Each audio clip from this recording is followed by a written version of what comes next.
It was 7 long years of my life that was just about this. Hanging in quiet desperation, sitting inside a cubicle and waiting for life to happen. And I say quiet desperation because, despite a regular raise, despite effective air conditioning, and despite even beer tasting on Fridays, I felt trapped, desperately trapped. So then one day, I went to work as usual, but something snapped inside me that day, and I quit my job by evening. I had no clue that morning that I'll quit by evening, and I had no clue what I was going to do next with my life. But there was a sense of liberation that came with quitting my job that's really hard to articulate. It was quite priceless. Skip to the next phase of my life, free-flowing and led only by instinct. One thing led to another, and I found travel becoming a huge and integral part of my life. And this was not the kind of weekend travel that, work hours would allow me, or once a year foreign trips that I would post on social media. This was the kind of travel that was beginning to change me slowly. And many rides and journeys passed, and I found myself having become a travel photographer and a filmmaker somehow. Today, I'm not here to advocate about any of those professions. I'm just here to talk about how these years and experiences of travel have really changed me as a person, even brought about a catharsis of sorts. One of the first things that strikes me when I travel repeatedly is that how the reality of this world is so different from what our exposure to media tells us. Media only gives us a part of the information, and it's usually the ugly part. And it's based on that we form all our opinions. We've increasingly started living in this filter bubble where we surround ourselves with people who agree with us, and we seek information that we agree to. This term filter bubble was coined by this famous author called Elie Pariser in his book called What the Internet is Hiding from Us. And while the internet might seem like this impartial, universal library of information, it's actually remarkably and perhaps pathologically individualized, where your filter bubble is this unique universe of information created just for you through an array of personalized filters. Now, there can't be a better example to this than the recent US elections, where really nobody from individuals to media organizations on my newsfeed and timeline seemed to be in support of Donald Trump. But the reality clearly lay elsewhere. And, we live inside this bubble. We breathe in it, we ingest and we react to it every single day. What I'm trying to say is step out of it and see and hear the world for yourself, and the picture that emerges might be very, very different.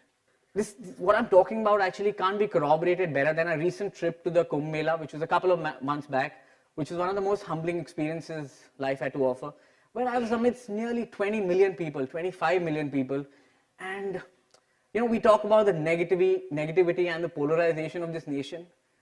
I didn't see it anywhere. This was a sea of humanity. I didn't see it anywhere.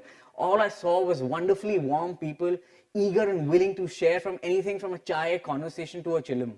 And I felt so much safer being with these 20 million unknown strangers than I do with known people in the city. I can't even begin to compare what we've become in our cities, where everything at first it met with hostility instead of hospitality, and paranoia instead of faith.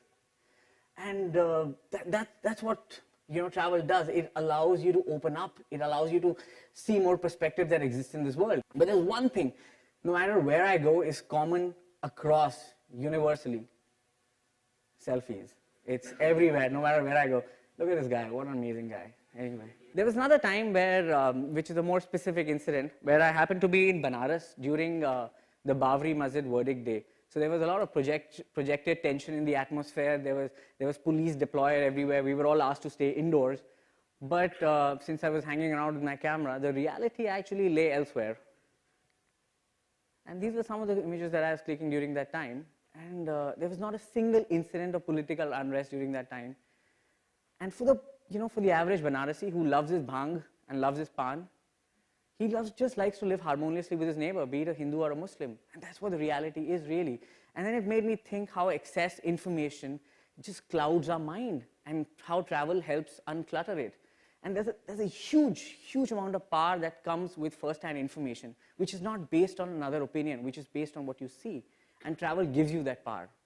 And it shakes you up from your preconceived notions. My own examples of being shaken and stirred from my preconceived notions are many. I mean, a lot of times through meeting some really incredible people who changed the way I think, believe, and dream. A lot of times in just quiet, contemplative moments of silence that just create this beautiful emptiness that allows for new ideas and thoughts. many times to really sublime experiences that lie deep in my subconscious pretty much permanently. But today, I'm just going to be talking about a few simple stories of incidents and people that I've met that have impacted me deeply and hugely in different ways. This is Apsi. She's a grandmother of 5 in a little village in Nagaland called Isoto, and she's walked the earth for 99 years last I met her. So a few of us were walking up her village, and I can never forget her huge toothless grin and beautiful wrinkled face hollering us from the balcony of her house. And she was actually so excited to see us, and she was calling us between a lot of wild gesticulations and alien words that she spoke. All we could understand was chai. So she was clearly calling us for a cup of chai to her place, and who would decline an offer like that? So we went up without any common topic of conversation, not even a common dialect. But the next hour was a riot. She was bouncing in and out of the house, getting us more chai. She was tugging at our arms, taking us inside, showing us her valuable tribal possessions, her trinkets, her jewelry and shawls and whatnot. And it reaffirmed my belief that smaller a town, the more hospitable and warm its inhabitants are. And that's something that I've seen across. And why that is so is because there's a certain kind of innocence and faith and warmth and compassion that comes with people who are not exposed to our world. And meeting people like Apsi makes me less judgmental. It makes me more receptive, more tolerant, more accepting of the ways of this world, basically more open. Continuing from chai in Nagaland, where there were barely any words spoken, to chai in the big bad world of Banaras again, where I've had numerous cups of chais, and all you need to do is you sit at a chai shop, and somebody will come up to you and open up their whole lives in front of you in 5 minutes and not let you pay for your chai, because now you become a friend and a guest, so they'll not let you pay. And ironically, how Banaras is known to be this place which is full of touts and cheats, and everyone's out there to make a buck off you. But my experience of it was actually very different. And that's what you just need to let go of your self-absorbed lives and preconceived notions and allow yourself to open up to a whole new world. And there is so much out there to soak. You just need to be the sponge. And that's what travel does. It unravels your perceptions like peeling an onion, like one by one, and it leaves you open. This was another experience where I found myself somehow inside a 1,000 feet deep canyon in Oman for a canyoning expedition. So a canyoning expedition involves making your way down a canyon over a course of the day, over 8-9 hours, through a series of activities which involve rappelling, abseiling, jumping into pools of water, swimming through caves, and whatnot. Now, the trip actually starts with a jump from a cliff about 40 feet high into a pool of water. Imagine something like 127 hours, but slightly wider. And I'm a big one for jumping into pools of water from cliffs, and like I was drooling sitting on the edge of the cliff and just wanting to jump. So I took a little dash, but in my excitement, I took it a little too fast, and my feet slipped at the edge of the cliff. And I landed a bit awkwardly, and I happened to dislocate my left shoulder. So it was here out of the socket. And now it was excruciating pain, and I had 8-9 hours of all these activities that I just mentioned still ahead waiting for me. Because you can't turn around. Once you take the jump, you can't turn around and go back. You have to find your way. So while I did all those activities over the course of the hours, but after it got over, I was just trying to lift a bottle of water in my left hand, and small bottle of water, and I couldn't even lift it because my hand was so gone. And then I just looked back and thought, how did I did what I did for the last 8 hours? But that's the beauty of it, Experiences so sublime, just they make you believe that you can.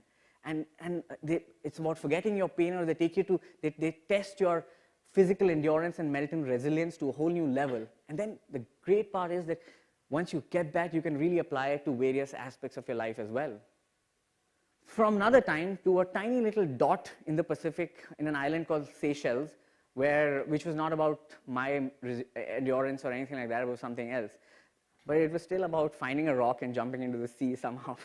So I was trying to find this rock to jump into the sea from, and the rock was partially submerged in water, so I couldn't see what's below. So I plonked my feet on the rock, and there were these 2 sea urchins that rocketed at me, and I had about 40-50 spokes 5-inch deep in my toes and knees, some inside my nails as well.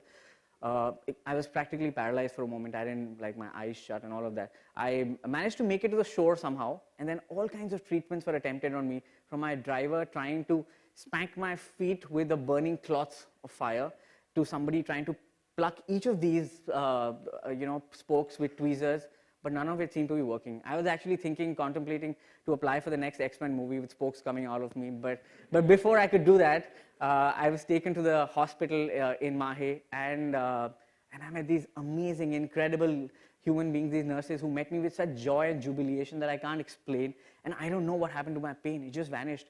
And I mean, I don't know whether it was the power of human healing or whether it was just this incredible time that I had with these people that made me forget it. And like, some of these are even friends on Facebook now. But you know, that's the beauty of travel. It takes you into an unknown journey. I had no clue I'm going to be meeting them, and it's the most fun time I've ever had in the emergency ward of a hospital. Okay, very unexpected, but it really made me heal so quickly. And I mean, of course, they gave me treatment an hour later, but during that time, I think it was just an incredible period.